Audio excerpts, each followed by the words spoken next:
میں پڑھ رہا تھا، سوریا کے ایک بہت بڑے عالم ہیں علی طنطاوی، پڑھے لکھے لوگ اچھی طریقے سے جانتے ہیں، انہوں نے ایک واقعہ لکھا ہے دمشق کی جامع مسجد کا۔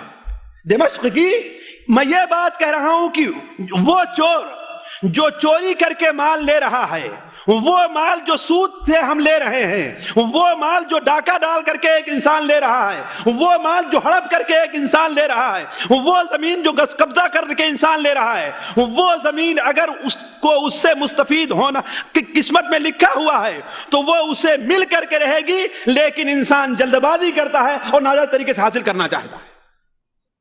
ایک سعید نام کا ایک لڑکا اس جامع مسجد کے اندر پڑھا کرتا تھا، اور جو لوگ آج 50-60 سال کے ہیں وہ جانتے ہیں کہ آج سے پہلے دینی مدرسے میں پڑھنے والے بچوں کی کتنی بری حالت رہا کرتی تھی۔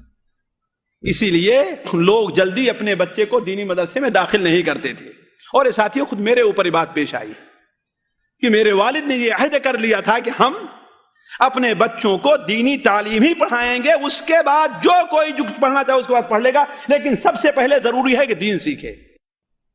تو ایک مدرسہ فیضیام میں لے جا کر کے ڈال دیا۔ تو ہمارے گاؤں کے ایک صاحب گئے اور ملاقات کر کے آئے، تو واپس آ کر کہتے ہیں کہ حاجی صاحب نے تو اپنے بچوں کو یتیم خانہ میں ڈال دیا ہے، وہاں پڑھ رہے ہیں اور اہل حدیث ہیں، ان کا تو کوئی مدرسہ ہی نہیں ہے کہ نہیں ہے؟ یہ لوگ وہاں سے پڑھ کر کے نکلیں گے تو انہیں بھیک مانگنے سے بھی کہیں کچھ نہیں ملے گا۔ اور آج اللہ کا شکر ہے کہ گاؤں میں سب سے اچھا کھاتے، سب سے اچھا پہنتے۔ یہ والد کے حسن نیت کا یہ نتیجہ ہے۔ تو کہنے کا مطلب اس وقت جو ہے آج سے 50-60 سال پہلے مولویوں کی زندگی بڑی قسم پرسی کی رہا کرتی تھی۔ تو جامع مسجد کے اندر وہ ایک سعید نامی طالب علم تھا، پڑھ رہا تھا۔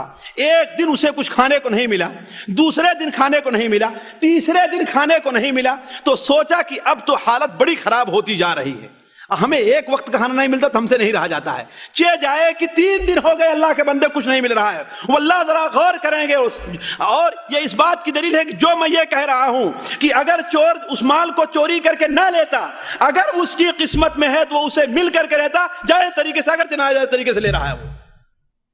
تو اس نے کہا کہ آج تو ہمارے لیے یہ جائز ہو گیا ہے کہ آج میں مردار بھی کھا لوں، اس لیے کہ جان بچانے کا معاملہ ہے، لہذا کسی کے پاس کوئی چیز ملتی ہے چلو چوری ہی کر کے لے لے، لیکن اپنا پیٹ، اپنی بھوک کو مٹاتے ہیں۔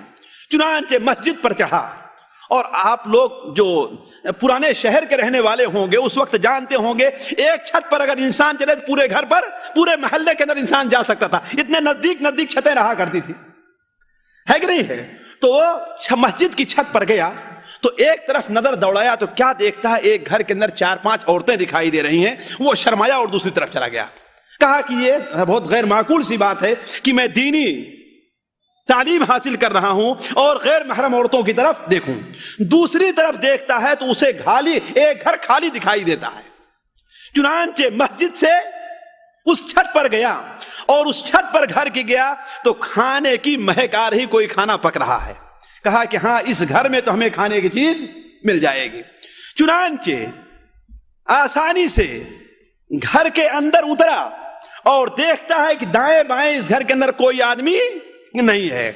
مطبخ کی طرف جدھر سے خوشبو آ رہی تو ادھر گیا تو کیا دیکھتا ہے کہ ہاں یہاں گرم گرم کھانا پک رہا ہے، اور اگر یہاں کچھ لوگ سوری یا شام کے لوگوں قریب رہے ہیں تو یہ لوگ جو بیگن بادنجان ہے نا، اس کے اندر کچھ مسالہ اور کچھ چاول اور یہ وہ بھر کر کے پکایا کرتے ہیں، یعنی بڑی عزت کیا کسی مہمان کی، یا عید وغیرہ کے موقع پر تو وہ کھانا لوگ عام طور پر پکایا کرتے ہیں۔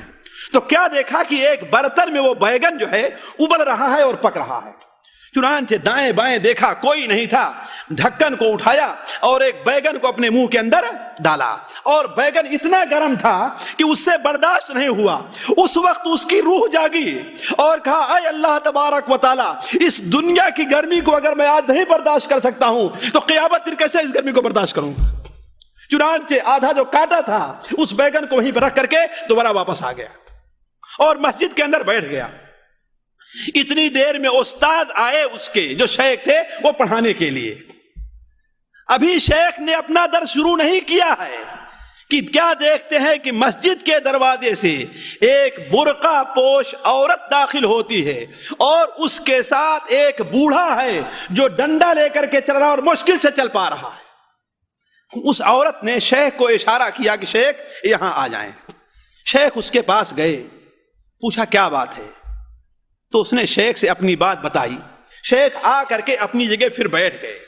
بچوں کی طرف ایک نظر دوڑائی, ان کو دیکھا, ان کو دیکھا, ان کو دیکھا, اور اس سے کہا کہ بچے لڑکے تم یہاں آؤ, تم نے شادی کی ہے؟ تمہاری بیوی ہے؟ نہیں میری کوئی بیوی نہیں. شادی کرو گے؟